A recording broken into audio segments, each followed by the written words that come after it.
the back roads. So, I live in a county that is rural. The biggest town in our county is pretty crowded now. I moved from there to the countryside. I like where I live, except it can be really creepy at night because for miles and miles it's dark and no streetlights. One thing about this area is that the main roads always get backed up or there's an accident, so it pays to take the shortcut but at a cost.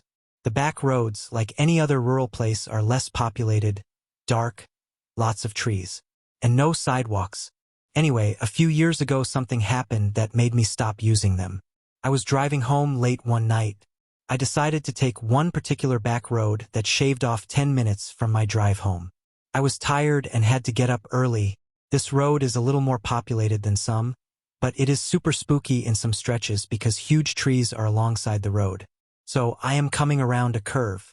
Up ahead I see what I thought was a flag.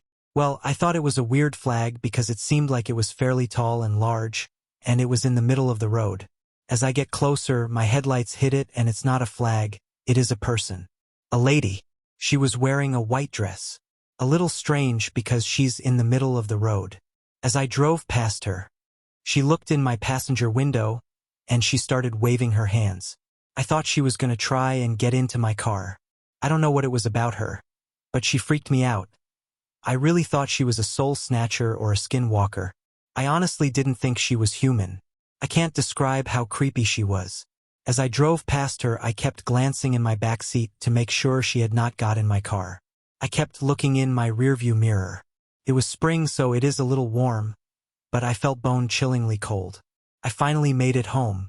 I got in just as my brother was telling my mom about this weird lady he saw as he was driving. It was the same lady, but he saw her at the intersection from the highway, and then I saw her on back road further down. We both had the same reaction. She also tried looking in his car. She was also waving her hands around when he saw her. He said there was a car in front of him that sped off so fast when they drove past the lady. My brother was so freaked out that he won't go down that road anymore even during the day. Eventually I found out that the lady lived in a house off one of the side roads. Her father was ill and she tried to take him to the hospital but never made it. He died on the way there and she drove around with his body in her car for hours. I guess she has mental health issues. I have friends that live off of that street, so when I was talking about it they knew exactly who it was. I still go on that road, but I haven't seen her since.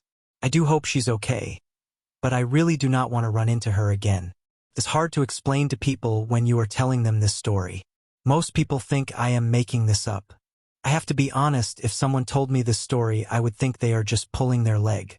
Driving at night on back roads can be very dangerous. I'm sure we have all seen movies and have seen what can happen.